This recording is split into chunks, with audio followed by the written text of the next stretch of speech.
Yo! King of the Pit Media. I'm here to have a little discussion. Yes? I want to talk to you about an act. I'm going to talk to you about a project, not an act. I'm not gonna encompass the entire band with this opinion and these statements because I don't know where the band goes from here. I've heard a couple of tracks off of the second record and all that, but I'm going to talk about the debut. Released in 1990, 2 years after the band had come together. Or some formation of the band had come together. We'll talk to you about an album I got recommended over on the Reaction channel, King of the Pit TV. And I thoroughly enjoyed the experience to the point where I've continued to listen to this record on the odd chance from time to time. And in this finite existence, on this plane, I can't spend my time listening to a lot of music external to when I'm recording. My apologies. So, any acts that I continue to listen to, any records that I continue to listen to, post reaction, post initial listen, serve a genuine projection of what I value within the pleasure of listening to music, the audio experience.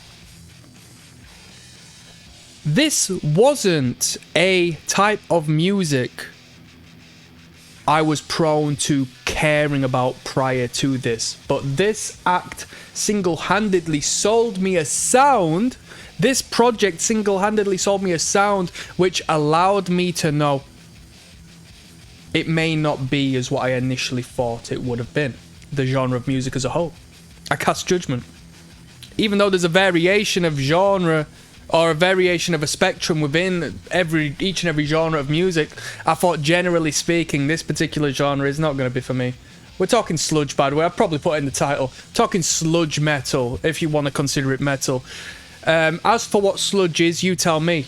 I'm so naive to sludge that I can't tell you what it is and isn't. So is it doom meets hardcore? Because we've got Melvins, which are considered sludge. We've got Crowbar, which is considered sludge. And these are two other acts I have heard. The debut Crowbar album we listened to, but I didn't visit it again. Melvins, Houdini, we listened to. I can't remember any of it. But this one, out of the three, encapsulated a heap of wealth I appreciate in music, and I'm gonna talk to you about it today. Alright? So, obviously, the album in question is In the Name of Suffering, yeah? And I'm only gonna mention this title once because I believe the word is powerful and I only wish to speak my reality, but in relation to the title of the band, it's I Hate God, yeah? Not my words, their words, yeah? This album is phenomenal. And let me just start by referencing the title of the band. I've got a Disrupt shirt on at the moment, right? I bought this 2 years back, 3 years back. It's a bootleg. Of course it's a bootleg. Come on, though. I'm not buying official merchandise, am I? So, I would cop a shirt from this act, given they didn't have this name. I can't walk around with that on my chest. Come on now. But I haven't bought merchandise since I bought a set of shirts, including this one, back in the day. 2 to 3 years back now. If not longer, to be honest with you. But I'd cop a little bit of merch for this because I really appreciate the band sound and I think it represents that which I value in music. Now let's talk about it, right? I'm yattering on. We're 4 minutes in. Let's get to the point. There is a cohesion in this project that is rare to find. What do I mean by that? The branding, right? The title, the imagery, that's fine. I know there's alternate imagery for this particular album, I've seen it. The vocal performance. I can't speak on the lyrical because it's a bit non-existent, right? I'm not going to look up the lyric sheet. I don't care, right? I'm going to listen to what I listen to and hear what I hear. But the branding as far as the song titling, what is it? Man is too ignorant to exist. Or the riffs, the hardcore punk they kick into from time to time.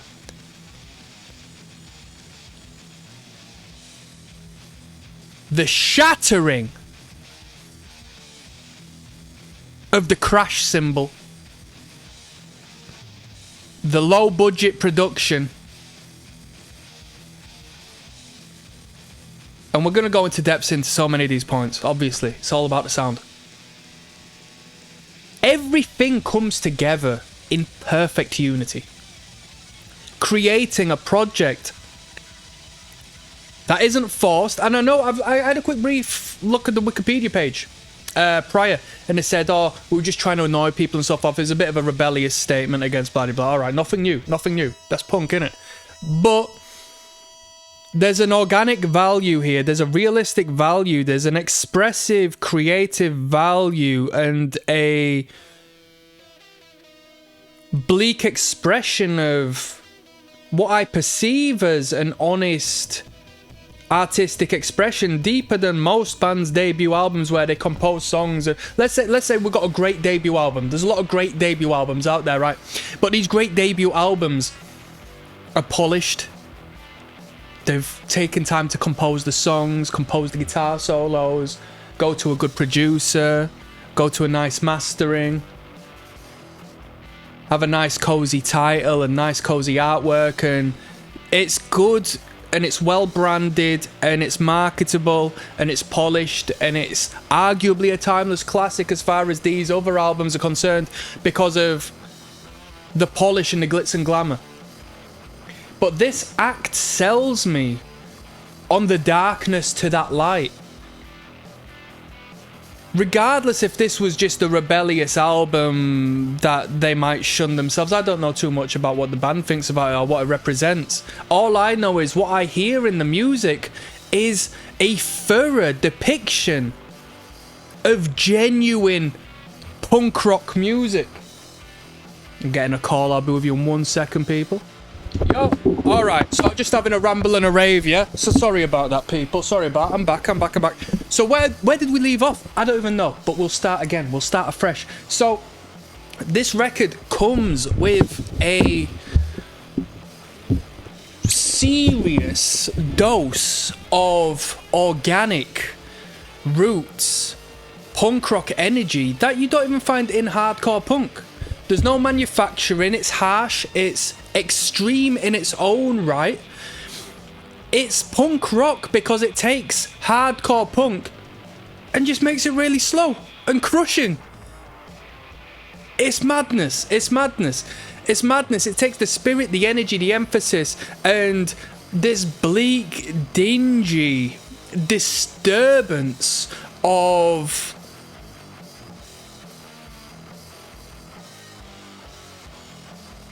subject.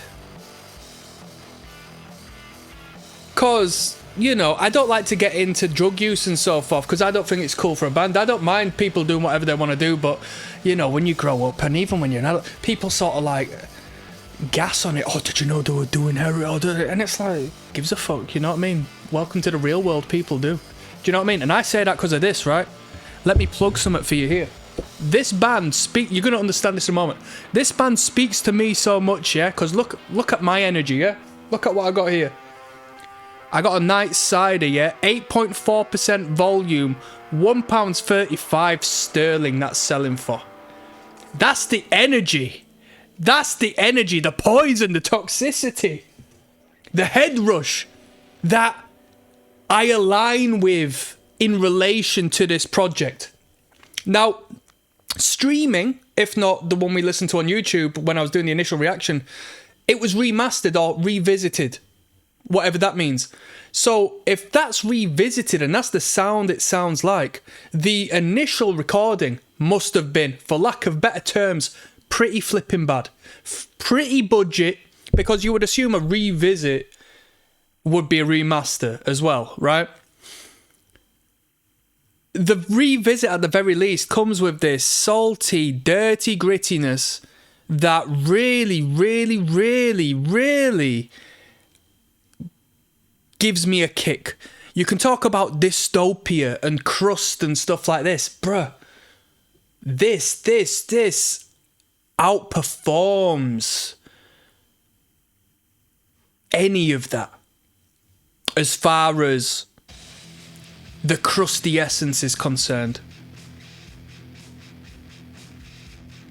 The riffs are absolutely redonkulous. Like, the thing is, when it comes to doom-esque riffage and whatnot, it's just slow for slow's sake. It's just like a bit bluesy for bluesy's sake. But these riffs, it just makes you want to kick off. Makes you want to just... I like a good pit. I like a good mosh, man. And I like them pits where people can get ignorant and just start... I hate you, dad! And just start smashing the crowd. I want to see pit beef. I want to see ignorance in these riffs. The drummer perpetually just smashing 7 shades of shit out of the crash. Dum, dum, dum. Perfect intervals on the chord changes. Perfect weight to the riffs. The harsh, snarled, harsh, higher register vocals. The way it all comes together is beautiful. It's beautiful. And then when they just kick into them hardcore punk fast bits from time to time, it just solidifies the fact that in the very essence of this act is a hardcore band that is doing metal better than metal bands. Isn't that a beautiful thing? Because when these punk bands go into the metal domain, they never outdo the sound of the metal bands. They never outdo the essence because it derives from that side of the field. So it's just like punk rockers performing in the house of metal. But on this project, it feels as if punk rock has gone into the house of metal and just pissed over everything and done a better job and then burnt it down as they've left. And I think that just captures the essence of what I adore about extreme music so much. They came forth with a project that they might not believe, or whomever made the comment might not emphasize the quality of such, might not perceive it as quality because they knew where they were in their head. They knew what they were doing. It might have been immature for them. But I don't deem it too immature. I don't listen to it and I think this is a bunch of young people creating angsty music. I find, because I'm bad for that, I won't really care or respect young bands. If I go to an event and let's say I'm watching a hardcore band or a metal band or something, and the people who are up there performing are like clearly younger than me, by default I don't respect it. I can't support that. What do they know? What can they express that relates to me and my life? You know what I mean? I've come and gone as far as your problems are concerned. I'm living in my real world right now. My ego speaks for me, yeah? Self-centered, yes, but that's it. What have you got to shout about? You're a young kid. But with this act, it comes with a mature essence. It comes with an old before its time. It comes with a, I've seen it all and I just want to opt out now. And I love that. I love that. To me, the sound of this album, this project, is a work of art. It's a work of art. It's not a project where we've put a few songs together and this is what we're... It's genuinely from the sound to the riffage to the ignorance to the desperation in the vocal line. It's just a fantastic project that really speaks to me as a fan who has heard a lot of extreme music over the years. Trust me, I heard a lot of varied extremity through whichever way and whatever way, and yeah, this one really tickles my pickle. That's all I got to say on that one, people. I'm signing out. Peace.